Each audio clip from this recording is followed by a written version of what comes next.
Thank you all.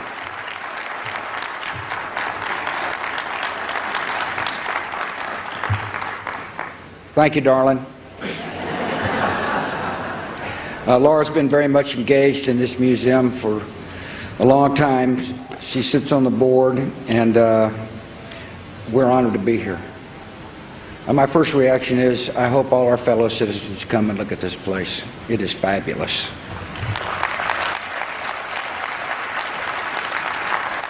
Mr. President and First Lady, Vice President, Chief Justice, David, thank you very much, the board. I do want to give a shout out to Lonnie. It's really important to understand this project would not and could not have happened without his drive, his energy, and his optimism.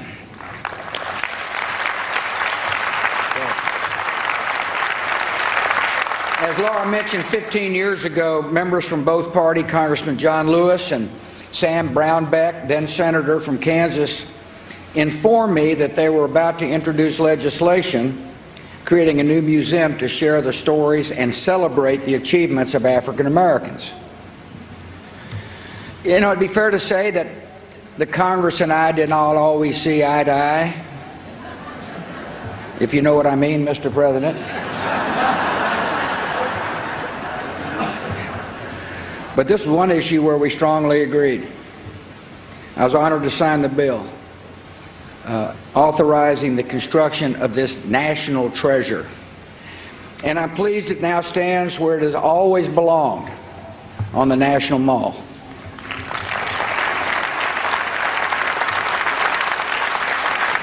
This museum is an important addition to our country for many reasons. Here are three. First, it shows our commitment to truth. Great Nation does not hide its history. It faces its flaws and corrects them.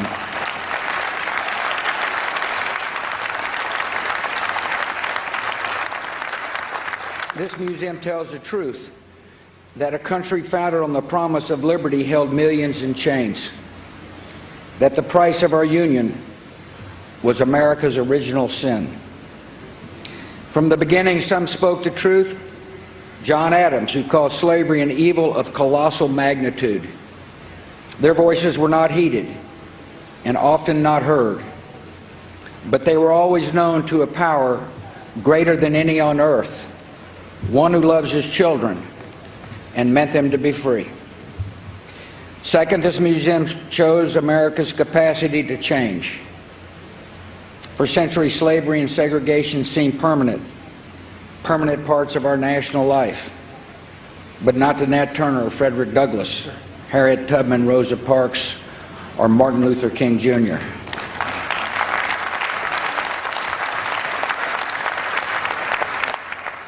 All answered cruelty with courage and hope. In a society governed by the people, no wrong lasts forever.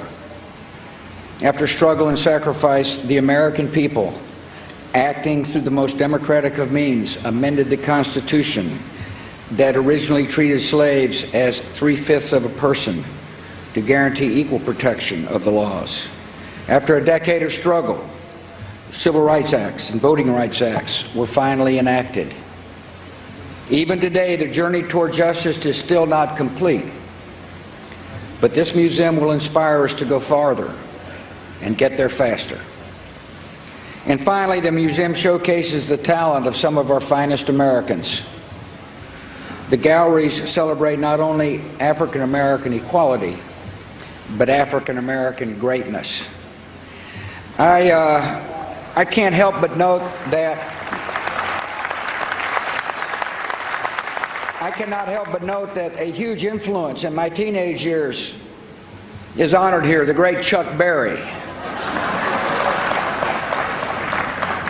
Or my baseball idol, growing up in far west Texas, the great Willie Mays. And of course, something I never really mastered, the ability to give a good speech, but Thurgood Marshall sure could.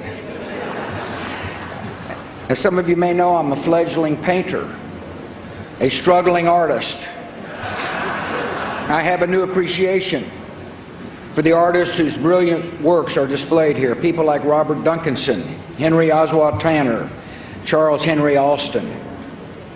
Our country is better and more vibrant because of their contributions and the contributions of millions of African Americans. No telling of American history is neither complete nor accurate without acknowledging them. The lesson of this museum is that all Americans share a past and a future. By staying true to our principles, righting injustice, and encouraging the empowerment of all, we will be an even greater nation for generations to come. I congratulate all those who played a role in creating this wonderful museum. May God bless us all. All right, poignant remarks there from President George W. Bush, having signed the 2003 legislation after many decades of trying to get this museum going. He signed that legislation, helping to release money.